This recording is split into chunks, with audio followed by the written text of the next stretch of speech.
We were talking a little bit about identification in the garden, and I talked a little bit about the semi-slug. And on page 113, the top picture is the semi-slug. So some of the things, the ways that this slug is really fairly identifiable in relationship to other slugs is it does have this hump on the back. And this is where the little flap of skin will open and close and the shell will be exposed. And we don't know why they open and close that flap, whether it's based on moisture or what. Another very distinguishing feature is at the tail. The tail, if you look at it from the side, has this little fork to it. It's a pretty bumpy slug. The skin is fairly bumpy toward the tail. They can be different colors. They don't go as pale as that Cuban slug, but I've seen them light brown, and then I've seen them very dark, almost a gray color. They also have, when you're looking at the mantle, you can kind of see up toward the head, there's like a little cuff, almost like a little sleeve.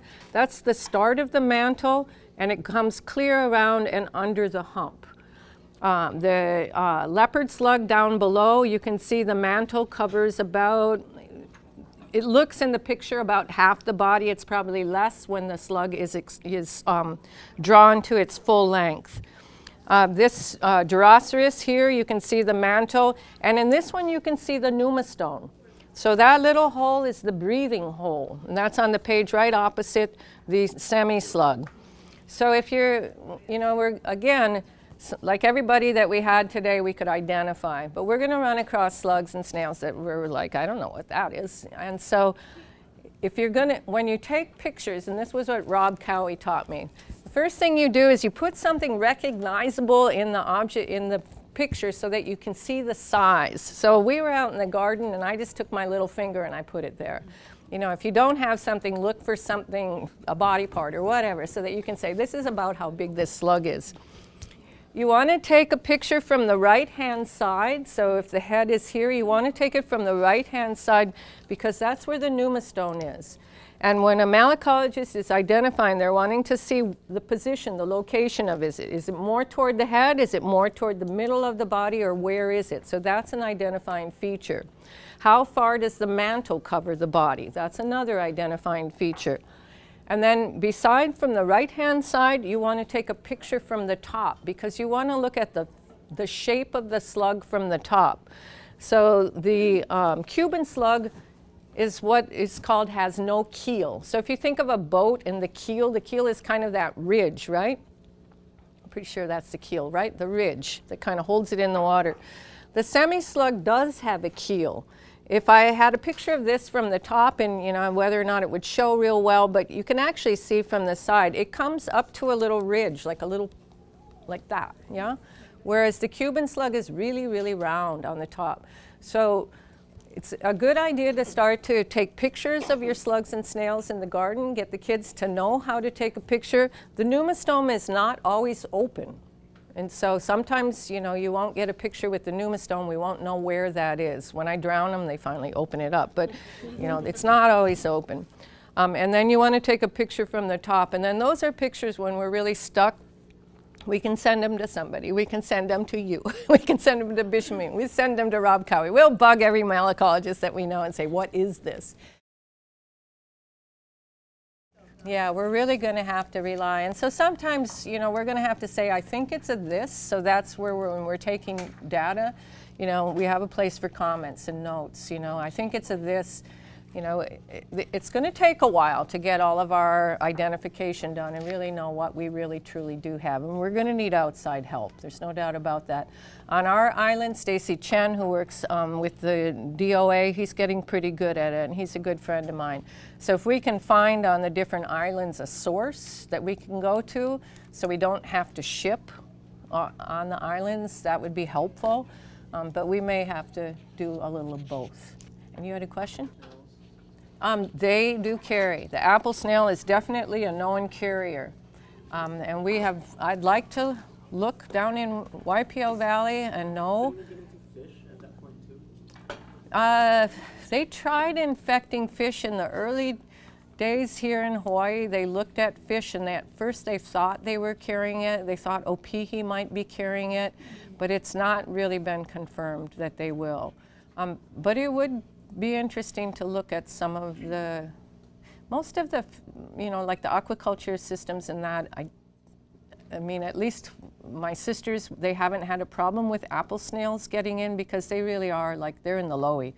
For sure, they're in the loey. And so that, when I went over to Hana after Maui started getting cases, that was a real concern to them. They're all over in the loey, and the kids are removing them all the time. In fact, Springer Kay, who works for Big Island Invasive Species, she sent one of her kids to camp, and they went down to Waipio Valley, and the people who were running the camp fed the kids cooked, thank goodness, cooked apple snails, because the apple snail was brought as a food source. I mean, they eat those. That was one of the main sources of transmission of rat lungworm disease in Asia, is eating undercooked snails. In China, they had an outbreak of about 168 people or something like that at a restaurant, all got rat lungworm disease. And then China got a bunch of funding. And so that's why China is way ahead of this, because they actually had cases and put a lot of money toward it. But the apple snail is definitely, and there's 2 different species of them. They brought them over to feed as a duck food. Even the African snail, I had giving a talk at Hawaii Community College, and one of the students was from Africa, and he said, we eat those. And I was like, yeah, this is a known food source. And as long as they're cooked all the way through, you're not going to get rat lungworm. But you got to make sure they're cooked all the way through. Yes? I mean, I have kids that go out and like pick a cherry tomato and just stick it in their mouth. No, I mean, I really don't recommend it anymore, because like I said out in the garden, I picked a cherry tomato, and had I not turned around and looked at it, there was a little Cuban slug on there. And so that's something, that's how do we measure cultural change? I mean, when I had my kids at Kanuoka'aina, we were grazing out of the garden. There's no doubt about it. We'd pick a piece of arugula and eat it, because I had grown up that way. I mean, I begged my parents to let me dig up part of the yard when I was 16 or 17 years old and put a garden in. And to me, it was the greatest thing in the world to go out and pick a tomato and eat it right out of the garden. But we can't do that anymore. We really cannot do that anymore here. And so that was why I was so upset that I didn't know about this, because I really did feel like I put my students at risk because I wasn't aware of this. And so now that we're aware of this, this is why we really have to say it's a cultural practice that we can't do here anymore. Maybe if we live in Nebraska or something like that, we're still okay with it. But here where we don't have freezes, we can't do that anymore. So it's a shame, it really is a shame, but it's just something that we have to now say, okay, we'll wash our food. And I was really glad I turned that tomato around, because, you have a tendency to say, ooh, a tomato. And it was like, okay, yes? Are restaurants doing any more? I really don't know. And that's why, to be honest, I will eat a salad if I prepare it, or if somebody that I know that knows rat lungworm and knows how to prepare it, prepares it. But I will not eat a salad at a restaurant, because I've worked in restaurants, and the volume and the speed at which you have to process is too fast to be able to take that kind of care. And I know people who took every precaution, including Tom Travis, who heads our emergency management system now. His wife got this. She was a nurse. She took every precaution and got a bad case of rat lungworm, and she probably got it at a restaurant. Another woman who worked for Kamehameha Schools, she was on Maui. She got a job assignment for a month or so on the Big Island, ate at a few restaurants, salads, and she had a bad case of it. Could it have come from somewhere else? Possibly. But restaurants, the young woman from Maui who started 26 school gardens and ate a salad, what she thought was a mushroom until she realized there were no mushrooms and it was a Cuban slug, it was a restaurant. So this whole issue of it's only because of your lifestyle, because you didn't wash your food, I have gone to the health department and said, this is not correct and it's not helpful. So, and that actually came up at, what is happening? My husband works at a restaurant. Somebody said, what extra measures are being done to teach restaurant workers? I took the food safety certification class in 2013 because I was working honeybees for the state, and we had to extract the honey, even though that's not what we were after. It was a 2-day, 8-hour-a-day class, and I took one in Washington, and it was 4 hours. I mean, we went through all this kind of stuff. There was one slide about rat lungworm. It was attributed to people who ate from their gardens, and that was it. They had no more information. There was no written materials. There was nothing. It was really hard for me to sit through the rest of that class. I was so upset. You know, I'm Russell Ruderman. He owns, you know, obviously a senator from Puna, and he owns the Island Natural Stores. And I used to say to him, Russell, I don't want to see you get sued. I don't want to see a farmer get sued. I don't want to see a restaurant get sued, but somebody's going to get sued because there's no education on this for food handlers. That's ridiculous. So I hope they are, but I don't know that they are. So that's what we tell visitors. You know, people say, I'm going to Hawaii, what should I do? I say, don't eat a salad at a restaurant. If you do, ask for the caprese salad. I'll go that, you know, that's fine. But don't eat the lettuce. What about packaged greens? Packaged greens, it's interesting. I've had people say, well, I won't buy anything from Big Island anymore. I buy from Costco. You know what it's like? Well, it's in Texas and it's in Louisiana too, so it's in Florida. So, you know, it's not like, you know, your odds are so great of getting this, but the severity of the disease is so great that it's like, I'm not going to take that chance. I just don't ever, ever, ever. If I don't ever eat another salad again in my life, I'm okay. I was at Island Natural one day, and one of my people that work there, she's like, there's a slug in the grocery thing right now, get it all out of here, you know, and it happens. And this is what I say at every level we need to be cautious. So the farmers definitely should be controlling. I'd like to make a certification for farms that really are keeping on it and collecting data and all that. The grocer needs to look, and the consumer needs to look. We all have to take our part, every one of us.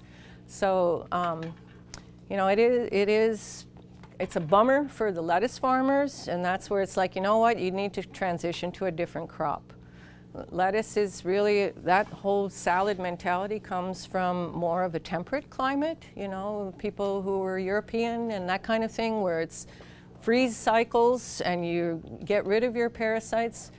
In the tropics, and when I worked in Indonesia, the only raw food that we ever ate were peeled cucumbers sometimes, and mostly they cooked cucumbers. It's the first time I ever ate cooked cucumbers.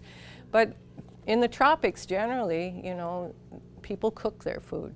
And so that's something, again, where do we need to make a cultural shift? And, you know, let's help our farmers out. Let's be really creative. Could you take kale or something like that and blanch it? You know, make sure it's really clean, and then blanch it quickly, and then chill it and serve it that way. We have great chefs. It's like, let's be creative and figure out ways that we can really make sure that our customers are safe. Let's do this. Let's do it right. And let's, you know, lead the world. But these little snails, yeah, they definitely carry, and there's a lot of them. I mean, those were some, like at our Mountain View school, we really picked a lot of them up, and they're little, and they're, you know, kind of, they just seem to keep coming. Zoo animals definitely have come down with this. In fact, some of the hottest sites for rat lungworm are around the Panieva Zoo in Hilo. I know that somebody at the zoo here contacted Rob Cowie, who then contacted us as to, I think it was a bird or something, and it was like, yeah, they can get rat lungworm. You know, we definitely, I think the lemur at the Hilo Zoo got rat lungworm disease. They lost some monkeys at the zoo from rat lungworm disease. So zoo animals are very susceptible because they put food out, you know, for the animals, and they might not eat it all, and it's in the bottom of the cages, and the slugs and snails come in and will eat it. So, you know, you got to think about your animals, your dogs, you know, the water bowls too. But as far as how do they get into my house, so one time my sister gave me a pineapple she grew on the farm. We were staying there during my son's recovery for a few years. And I brought the pineapple in the house, and in the morning I woke up, there was a semi-slug in my bed. I was so freaked out. And it probably came in on the top, you know, and so at that point I was like, Russell, when you get pineapples, just take all the tops off and put them in the store.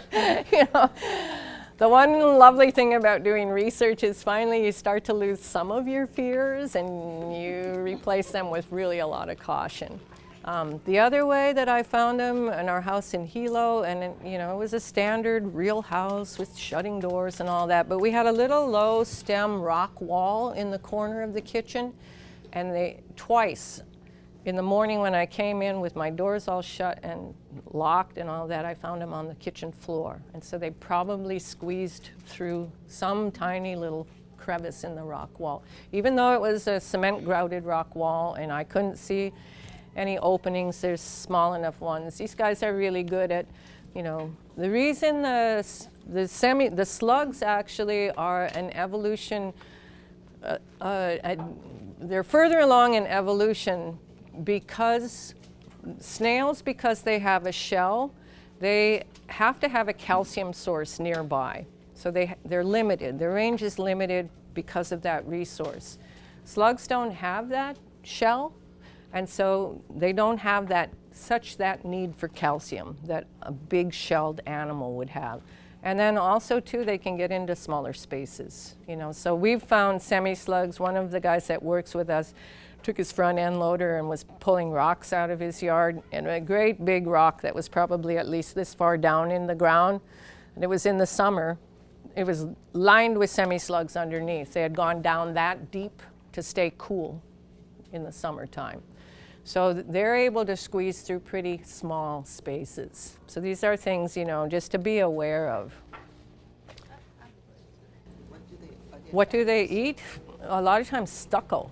Like in Miami, when the African snail is like, they'll eat the stucco off the side of your house. So cement is calcium carbonate, right? So any kind of a plaster that uses, lime is calcium carbonate. So they're looking for that kind of thing. Right now, with all the acid rain that they're having in Puna, Stephen, the guy that found them under the rock, he said that his house has been really, really affected. It's not lavaed over or anything like that, but he said there were just 60 or more African snails under the eaves. And I said, I wonder if they're trying to prevent getting acid rain, because that's going to dissolve their shell. So this whole volcanic eruption over there in Hawaii is going to be real interesting to see how it's going to affect, because that has been the hot spot, although it's spread now around the island. But it'll be real interesting to see what happens in that area now, especially with the acid rain.